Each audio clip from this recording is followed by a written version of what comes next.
a cultural hero or a role model or anything like that. You know, I don't want it to be the absolute last word in what the trendy style. Picture this.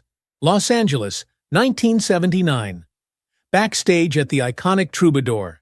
The place is buzzing, guitars wailing through sound checks, drinks clinking, legends passing through the halls. Then suddenly, chaos. A young assistant bursts into the promoter's office, visibly shaken. Linda Ronstadt just stormed out of the green room. Again. The reason? A single name on the performance list. Not hers, not the Eagles. His. One look, and she was gone. No confrontation, no questions, just an icy exit and dead silence. For years, no one understood what really happened that night. And Linda? She never explained. No public feuds, no tabloid-worthy tantrums, just perfectly composed interviews and an image of unshakable grace. For decades, she kept that silence intact. But now, the silence is shattered. In a rare moment of raw honesty, Linda Ronstadt is finally revealing the 7 musicians she never forgave, the ones who bruised her pride, challenged her artistry, and exposed the darkest side of the music industry. And the list? It's not what you think. These aren't harmless spats or fading grudges. These are the stories that defined an entire era of rock and roll power plays, broken loyalties, and quiet revenge. The most shocking part? Some of the names on that list were once her closest allies. First on the list, a drummer-turned-superstar who used her as a stepping stone, and then stepped all over her. And if you think you know who it is, think again. The drummer who got too big for his own beat. Before the Eagles became rock royalty, Don Henley was just Linda's drummer and backup singer, grateful for the spotlight she gave him. In the early 70s, Linda Ronstadt was the rising star, packing theaters coast to coast. Henley? He was the quiet guy behind the kit, soaking up the momentum of her fame. She gave him his first big break, but as the Eagles took flight, everything changed. Suddenly, Henley wasn't the humble musician anymore. His ego grew in lockstep with the band's success. The group that once opened for Linda now strutted through Sunset Boulevard like they owned it. Henley in particular began acting like the king of the canyon, brushing off the woman who helped launch his career. The breaking point came in 1975. Backstage at the Universal Amphitheater, Henley made a comment that still stings to this day. He mocked Linda's musical direction, sneering that she should stick to covers and let real songwriters speak. The words weren't just insulting, they were dismissive of everything she had built with grit, heart, and pure talent. Linda didn't just walk out. She revoked his tour credentials on the spot. No second chances. Whispers spread through the industry. Henley's arrogance had gone unchecked for too long. Friends and roadies spoke quietly of his cocaine-fueled tantrums, his ego-driven decisions, and the cruel barbs he'd throw behind closed doors. What hurt Linda most wasn't just the betrayal, it was the disrespect. In private, she'd later call him a climber who lost his soul chasing fame. But Henley wasn't the only one who crossed a line. Because Linda's next feud? It didn't unfold quietly backstage, it played out live in front of an audience, complete with a drunken frontman, a hijacked mic, and a moment of humiliation so public she never forgave it. The night Jim Morrison crossed the line. It was 1968. The summer of love had passed, but the chaos hadn't. The Doors were electric, burning through every stage they touched. And Linda Ronstadt was still fighting tooth and nail to carve out her place in a male-dominated industry. That night, at a private after-party near the Whiskey A Go-Go, legends and misfits mixed freely. But no one expected what happened when Jim Morrison spotted Linda. He was already several drinks in, shirt half unbuttoned, swaggering through the crowd. Mid-performance, in a moment equal parts madness and ego, Morrison pulled Linda on stage without warning. It wasn't planned. It wasn't cute. It was reckless. And then he leaned in. Right in front of everyone, he tried to kiss her. Linda recoiled instinctively. Morrison lost his balance, stumbled into her mic stand, and nearly brought the entire setup crashing down. Gasps, stares, whispers. The crowd didn't know whether to laugh or panic. The moment was never caught on camera, but it became underground legend, passed around backstage and through late-night radio stories for years. Morrison never apologized. In fact, he doubled down. Months later, in a radio interview, he mocked her, calling her sweet but spineless, dismissing her as harmless, forgettable. Linda didn't clap back publicly. She never did. But behind closed doors, her words cut deep. Within her inner circle, she called Morrison a brilliant wreck who poisoned everything around him. To her, he wasn't just a chaotic performer. He was a symbol of the toxic masculinity that tried to dominate every corner of the music world. And while Morrison's antics left emotional bruises, the next betrayal wasn't delivered with slurred words or drunken kisses. It came during a moment of unity, when Linda thought she was among friends, a cause she believed in, a movement she'd risked her career to support, until one of her so-called allies turned on her. When protest turned personal, Neil Young. It was 1976. A benefit concert for farm workers had brought together some of the biggest names in rock, including two artists known not just for their voices, but their convictions, Linda Ronstadt and Neil Young. On the surface, they were allies, united for a cause they both deeply believed in, but once the spotlight hit, everything changed. Backstage tensions boiled over when Neil began dismissing Linda's artistic input. He rejected her set suggestions, blocked her from performing certain songs, and even criticized her sound as being too commercial. To make things worse, after the show, he reportedly told the press that she wasn't built for protest. The implication was clear. Linda wasn't authentic enough for the fight. She left the venue in tears. It wasn't just an insult, it was a betrayal from someone she had respected, someone she thought stood for the same values.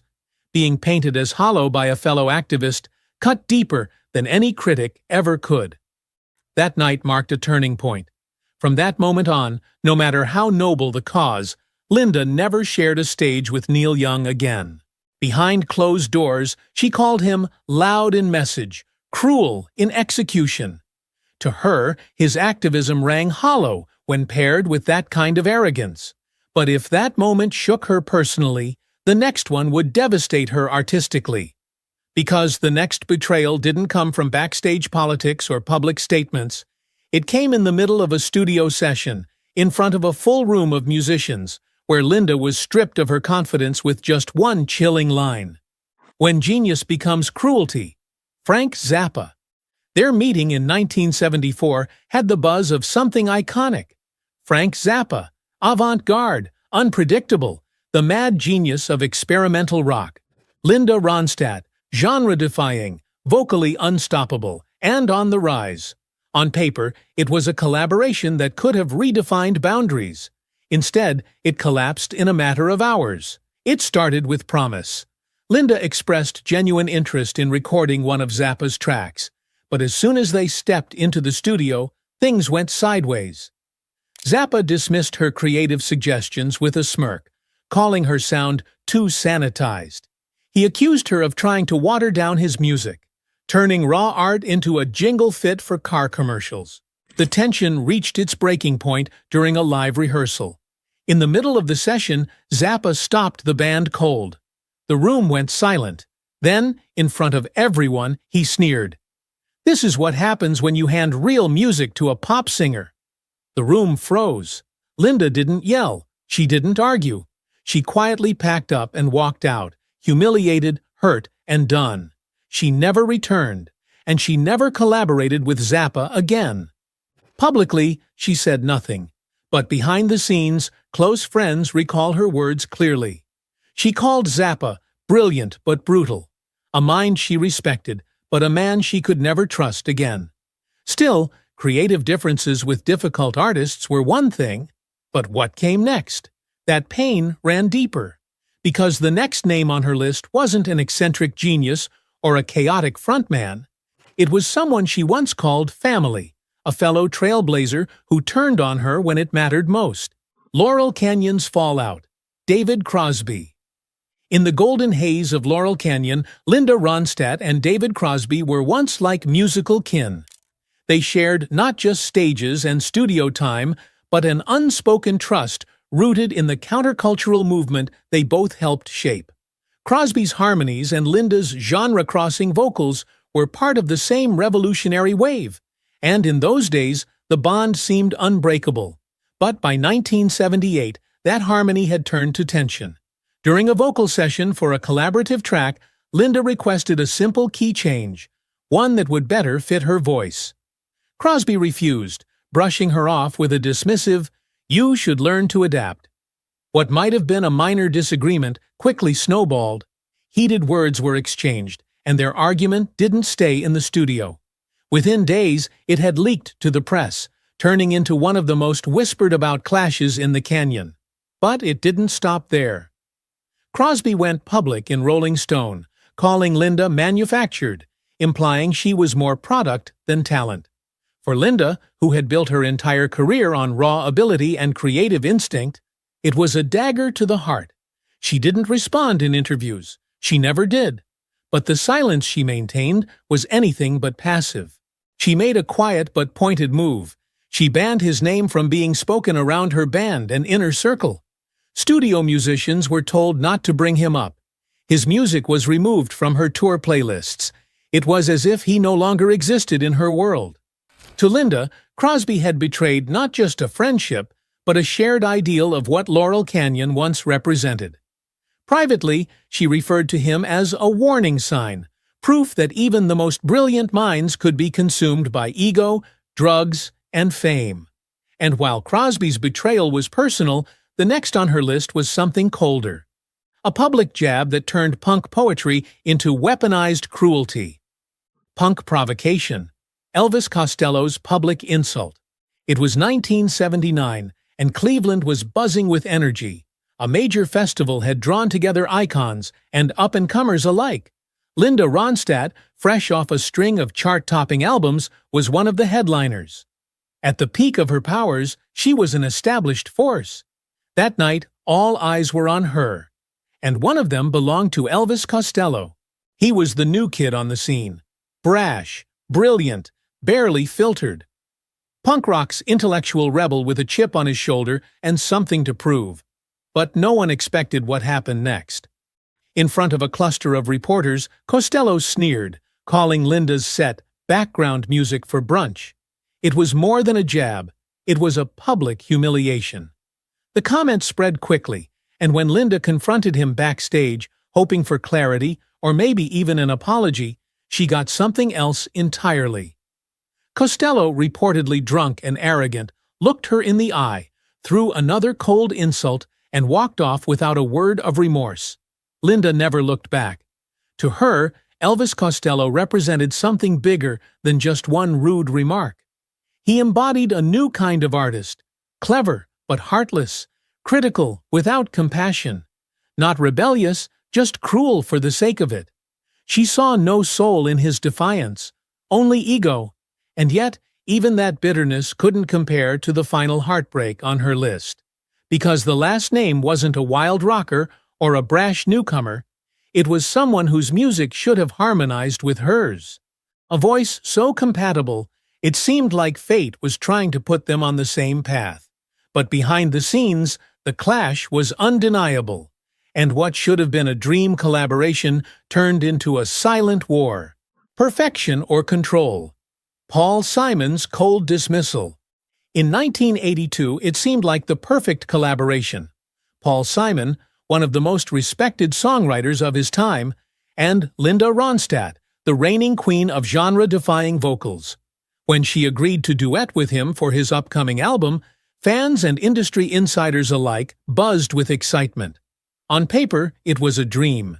In reality, it was a slow-burning nightmare. From the first rehearsal, things felt off. Simon nitpicked her delivery, interrupting takes to correct phrasing that didn't need fixing. He rewrote lyrics without consulting her and offered vocal advice that felt more like thinly veiled criticism. According to those close to Linda, she later described the experience as feeling like being scolded by a principal. Every note she sang was met with scrutiny, not support. The chemistry never materialized. The creative spark fizzled under the weight of ego and condescension. The song was ultimately shelved, unfinished, unreleased, and unspoken of for years. But for Linda, the damage wasn't about one track. It was about being treated as less than. A voice like hers, a legacy like hers, deserved a partner. Instead, she got a dictator. After that, she made a quiet promise to herself. She would never step into a studio with Paul Simon again. And with that final fracture, Linda Ronstadt's silence on her biggest betrayals had officially unraveled. 7 musicians, 7 scars, all hidden behind decades of elegance, until now, because behind every harmony, there's a story no one hears, until someone dares to tell it. Why she kept it quiet all these years. Linda Ronstadt has never been one to feed the gossip machine. For decades, she let the music speak. But these revelations aren't about revenge, they're about truth. She built her legacy not just on talent, but on surviving egos, betrayals, and a ruthless industry. And in finally telling these stories, she's not tearing others down. She's lifting a veil. Because sometimes the greatest strength isn't in the songs we sing, but in the silence we choose to break. Which of these stories shocked you the most? And do you think Linda was right to stay silent all those years? Let us know below. Don't forget to like and subscribe, and we will see you next time.